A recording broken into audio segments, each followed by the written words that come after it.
magpapalipad nga pala tayo ngayon ng drone dahil ang tagal na nating hindi nagamit to. At ayan, na-conscious naman silang lahat. At bakit daw may helicopter? Sundan nyo na lang tong konting drone shots ko para magkaroon kayo ng idea kung anong klaseng environment ang mayroon ako sa ngayon. So, naandito tayo sa isang subdivision sa Binyan, Laguna.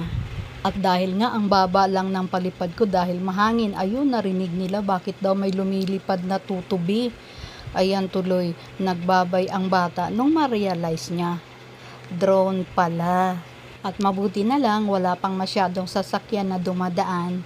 Kaya, ayos lang tayong pagala-gala sa gitna ng kalsada kasi nga iniiwasan natin na sumabit sa mga puno o kaya sa mga kable ng kuryente. At ito na nga, may motor na. Siya na lang ang umiiwas sa akin. Mabuti na lang hindi rin umalis si Liam, laging nakabantay kasi siya ang paaakyatin ko kapag sumabit ako. Dami kasi talagang puno at saka mga kable ng kuryente. Nanay, andyan ka ba? Pahingi naman ng balato. Alam ko, nanalo ka. Ayan, bahay ni Nanay Ning. Ito naman, ang bahay kung saan ako nakatira. At naandyan din sa tindahan si Aling Lina. Tinitignan din ang drone ko. Huwag na kasi ang araw kaya madilim na ang kuha. At mahangin pa rin kaya hindi ko siya maitaas. Pero sinubukan kong itaas lampas ng bubong. Hindi naman siya inilipad ng hangin. At kahit sumabit ako sa bubong, ayan naman si Twig. Edi, siya na lang ang umakyat. O aha, tinitingnan niya nga kung sasabit ba ako eh.